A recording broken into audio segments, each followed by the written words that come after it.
দুনিয়ার সাথে এমন মায়া মোহাব্বত বানায় নে। এইবার যখন মালাকুল মউত উপস্থিত হয়ে যায় তখন মনটার মধ্যে কত কষ্ট লাগে, হায় রে না খায়া বাড়িটা করলাম, বাড়ির মধ্যে বুঝি আজ থাকতে পারবো না, না খায়া টাকা উপার্জন করলাম, আজ বুঝি এই টাকা আমি আমার হাতে খরচ করতে পারবো না, না খায়া কত কষ্ট করে গাড়ি করলাম, এই গাড়িতে আজ আমি চড়তে পারবো না। তখনই কিন্তু ওই ব্যক্তির দুনিয়া থেকে বিদায় নিতে কষ্ট হয়ে যায়। আর দুনিয়া দারুল গুরুর, এই দুনিয়াটা হলো প্রতারণার জায়গা, ধোকার জায়গা। বলে কেমনে ধোকার জায়গা, কেমনে প্রতারণার জায়গা?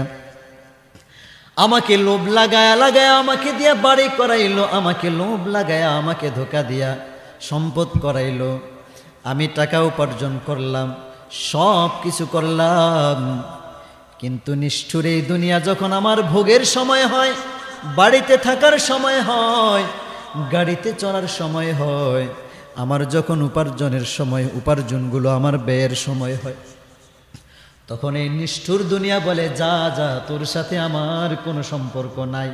কিভাবে ধোকা দেয়?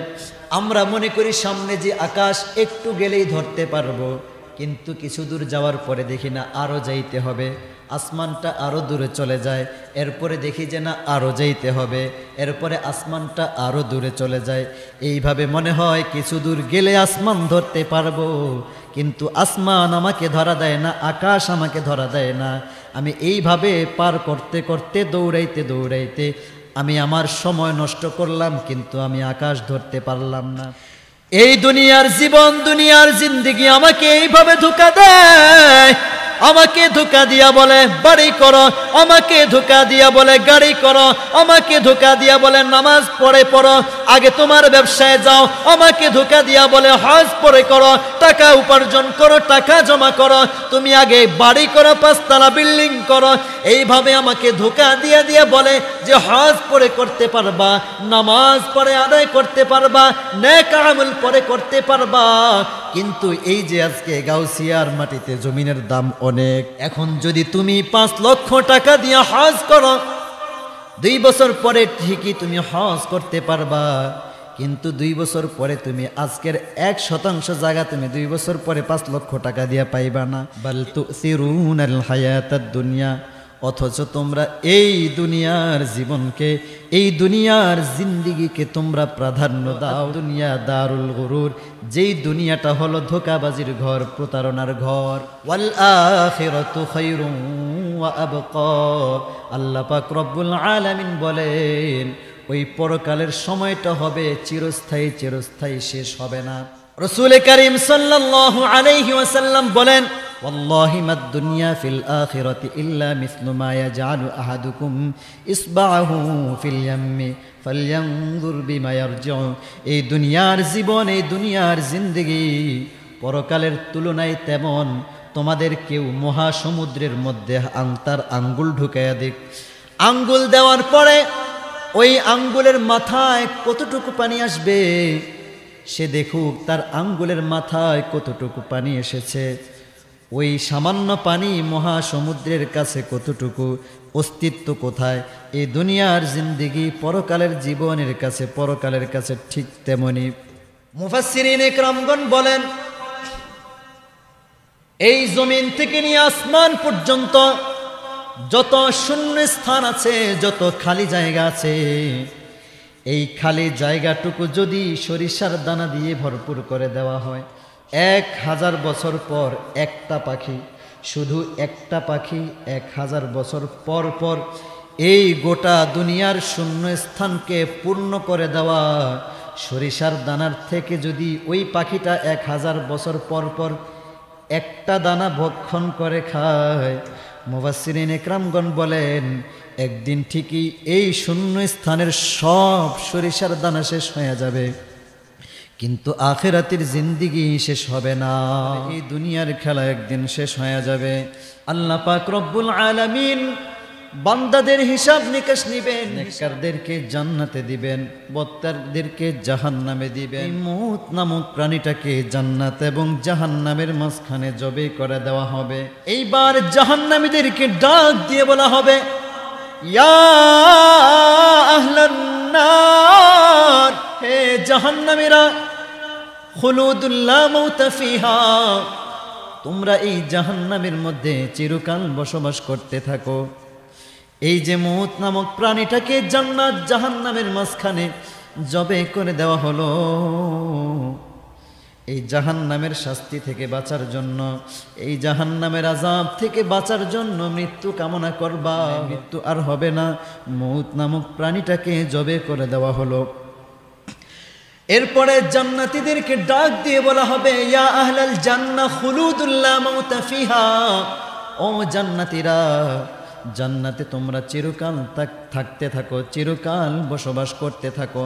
তোমাদের আর কোনো ভয় নাই, কোনো পেরেশানি আর কোনো টেনশন নাই। তোমরা এই জান্নাতের মধ্যে বিচরণ করো, উপভোগ করো, উন্মুক্তভাবে বিচরণ করো, তোমাদের কোনো ভয় নাই। মৃত্যু আর তোমাদেরকে পাকড়াও করবে না, মৃত্যুর কোনো ভয় নাই।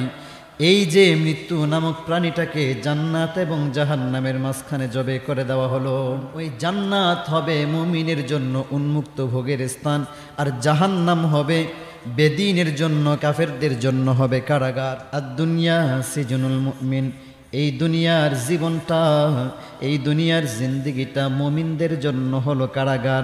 মুমিন যেভাবে চায় সেভাবে চলতে পারে না, মুমিন যেভাবে ইচ্ছা সেভাবে চলতে পারে না।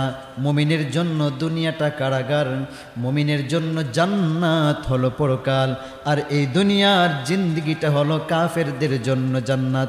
আর দুনিয়া সিজনুল মুমিন ওয়া জান্নাতুল কাফির, দুনিয়াটা মুমিনের জন্য কারাগার আর কাফেরের জন্য হলো জান্নাত। তুহফাতুল মুমিন আল মাউত, মৃত্যু হলো মুমিনের জন্য উপহার স্বরূপ। কারণ হলো মুমিন এই মৃত্যুর মাধ্যমে দুনিয়া নামক কারাগার থেকে পরিত্রাণ পেয়ে, মুক্তি পেয়ে পরকালের জান্নাতি জীবনে পদার্পণ করে। কাফেররা শুধু চায় দুনিয়ার জিন্দেগিতেই থাকি, দুনিয়ার ভোগ বিলাসের মধ্যেই থাকি, কারণ তারা জানে এই দুনিয়ার জীবন শেষ হয়ে যাওয়ার পর পরকালে তাদের আযাব, পরকালে তাদের আযাব। এই জন্য এই দুনিয়ার জিন্দেগি তারা ছাড়তে চায় না, এই দুনিয়ার জিন্দেগিতেই তারা থাকতে চায়। মুমিনের যখন মৌতের সময় হয়ে যায়, যখন মৃত্যুর সময় হয়ে যায়, মুমিন ব্যক্তির ঠোঁটের মধ্যে, চেহারার মধ্যে আনন্দ ফুটে ওঠে, হাসি ফুটে ওঠে। আর বদকারের যখন মৌতের সময় হয়ে যায়, বদকারের পেরেশানি বাড়তে থাকে, পেরেশানি বাড়তে থাকে। কারণ বদকার ব্যক্তি বেদিন কাফেররা দুনিয়া ছাড়তে চায় না, আর মুমিনরা নেক আমল করে পরকালের জিন্দেগিতে যাওয়ার জন্য প্রস্তুতি গ্রহণ করে বসে থাকে। নিশানে মর্দে মোমেন বাতু গোবিম, চো মর্গ আয়াদ তাবাসসুম বার লবে ও, নিশানে মর্দে মোমেন বাতু গোবিম, চো মর্গ আয়াদ তাবাসসুম বার লবে ও। আল মাউতু জিসরুন ইউসিলুল হাবিব ইলাল হাবিব, মৃত্যু হলো একটা পুল, যেই পুলের মাধ্যমে, যেই পুল বন্ধুকে বন্ধুর সাথে মিলায়া দেয়। মৃত্যু ব্যক্তি যদি ইমানদার হয়, মৃত্যু ব্যক্তি যদি মুমিন হয়, ওই ইমানদার মুমিন ব্যক্তি মৃত্যুবরণ করার পর এই মৃত্যুর মাধ্যমে সেই ব্যক্তি ঈমানওয়ালাদের সাথে, যারা পূর্বে মারা গেছে, যারা পূর্বে মৃত্যুবরণ করেছে, তাদের সাথে মোলাকাত করে, সাক্ষাৎ করে।